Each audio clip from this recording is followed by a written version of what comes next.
और चलिए अब सीधा रुख करते हैं राष्ट्रीय राजधानी दिल्ली का, जहां आम आदमी पार्टी की प्रेस कॉन्फ्रेंस हो रही है और दिल्ली की शिक्षा मंत्री आतिशी क्या कुछ कह रही है प्रेस कॉन्फ्रेंस के दौरान, वो सुनते हैं। कल जैस्मिन जी की उनसे सीएम रेजिडेंस के सामने कुछ बातचीत हुई नोटिस को लेके, तो कहते हैं नहीं नहीं नहीं नहीं नहीं, हम मीडिया के सामने नहीं बात कर सकते, हम मीडिया के सामने नहीं बात कर सकते, अंदर आओ, हम मीडिया के सामने नहीं बात कर सकते। तो पूरी दिल्ली में, पूरे देश में क्या मैसेज जाता है? मैसेज जाता है कि दिल्ली पुलिस वाले डरपोक हैं, दिल्ली पुलिस वाले कायर हैं।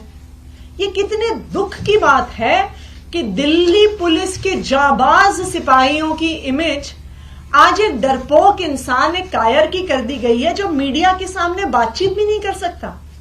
आप ये सोचिए कि दिल्ली के क्रिमिनल्स क्या सोचेंगे कि भाई इन दिल्ली पुलिस वालों से डरना जो 2-4 कैमरामैन से डरते हैं। एनीवे, तो कल आए क्राइम ब्रांच वाले 3-4 घंटे की इस नौटंकी के बाद मुख्यमंत्री अरविंद केजरीवाल जी को एक नोटिस देके गए। आज सुबह भी मेरे घर आकर भी 2-3 घंटे की नौटंकी के बाद एक ये नोटिस देके गए। अब ये नोटिस भी मजेदार है। ये नोटिस ना तो एफआईआर है, ना ये किसी प्रकार का समन्स है, ना इसमें आईपीसी की कोई धारा, ना इसमें सीआरपीसी की कोई धारा, ना इसमें पीएमएलए की कोई धारा, ना इसमें प्रिवेंशन ऑफ करप्शन एक्ट की कोई धारा। तो कुल मिला के क्राइम ब्रांच 48 घंटे की नौटंकी के बाद मुख्यमंत्री अरविंद केजरीवाल जी और मुझे एक एक चिट्ठी देके चला गया है, जो वो कह रहे थे कि हम हाथ में ही देंगे। इतनी महत्वपूर्ण चिट्ठी है। मैं कई बार सोचती हूं कि हमारे तो घरों में कभी अमेजॉन वाले आते हैं, कभी फ्लिपकार्ट वाले आते हैं, कभी सरकारी कर्मचारी डाक की फाइलें लेके आते हैं। तो ये तो स्वाभाविक बात है कि वो फाइलें, वो डिलीवरी ऑफिस में ही छोड़ी जाती है। कोई मुख्यमंत्री, कोई मंत्री डाक के डेस्क पे बैठ के चिट्ठी रिसीव करने के लिए नहीं बैठा। लेकिन जो कल हुआ वो उन पुलिस वालों की गलती नहीं है, उनके राजनीतिक आका हैं जो हमसे कुछ सवाल पूछना चाहते हैं। तो वो हमसे पूछना चाहते हैं कि आखिरकार किसने आम आदमी पार्टी के विधायकों को ऑफर दिया। तो मैं दिल्ली पुलिस के राजनीतिक आकाओं को बताना चाहती हूं कि आपको इतनी नौटंकी करने की जरूरत ही नहीं थी। मैं आज प्रेस कॉन्फ्रेंस करके उन सवालों का जवाब दूंगी कि आखिरकार किसने आम आदमी पार्टी के विधायकों को करोड़ों रुपए के ऑफर दिए। वही लोग हैं जिन्होंने 2016 में उत्तराखंड में 9 कांग्रेस के विधायकों को कांग्रेस से तोड़कर बीजेपी में शामिल किया था। जिन लोगों ने उन 9 कांग्रेस के विधायकों को तोड़ा था, उन्होंने ही आम आदमी पार्टी के विधायकों को संपर्क किया। गोवा 2019 जुलाई, जब 14 एमएलए कांग्रेस पार्टी के, 17 उनके टोटल विधायक जीत के आए थे, उनके 14 एमएलए कांग्रेस छोड़ के भारतीय जनता पार्टी में चले गए। जो लोग उन 17 कांग्रेस के विधायकों के पास गए थे, वही लोग आम आदमी पार्टी के विधायकों के पास आए। कर्नाटका 2019,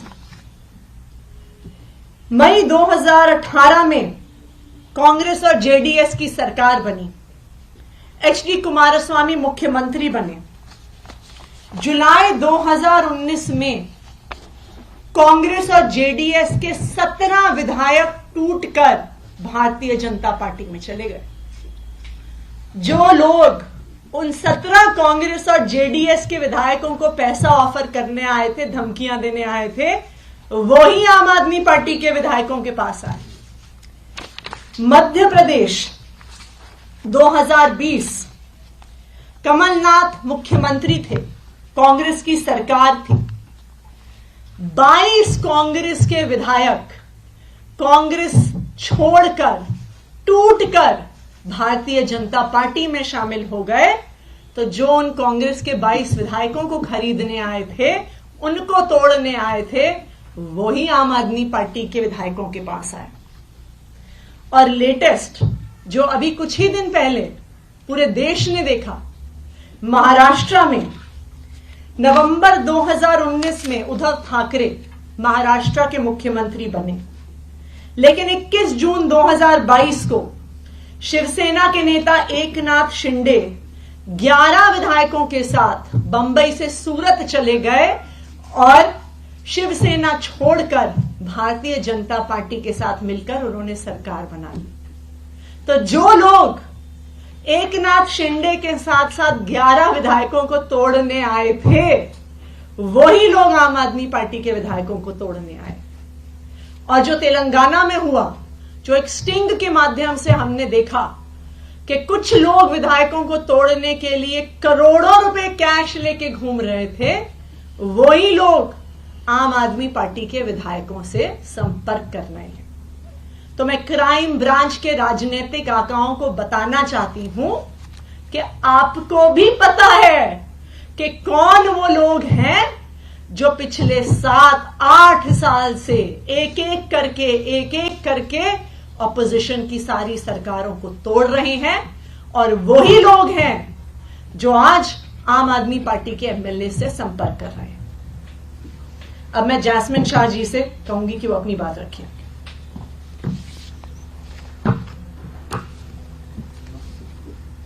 दोस्तों, आप सबने कल देखा कैसे मुख्यमंत्री अरविंद केजरीवाल जी के आवास के बाहर जब क्राइम ब्रांच, दिल्ली पुलिस के क्राइम ब्रांच के दर्जन करीब ऑफिसर, जिसमें कई सीनियर ऑफिसर खड़े थे, उनकी टीम पहुंचने के पहले सारी मीडिया वहां पे पहुंच गई थी।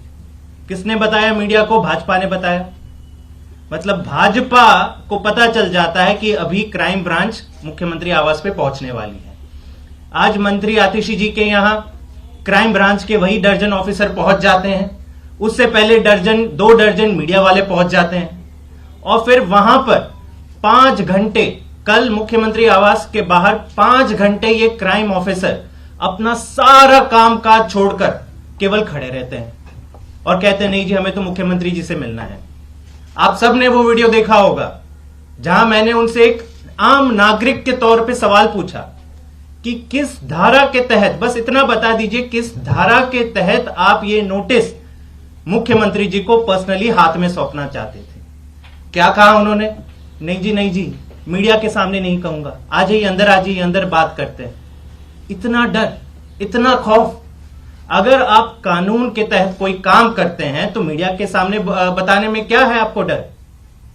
सवाल का जवाब नहीं दिया।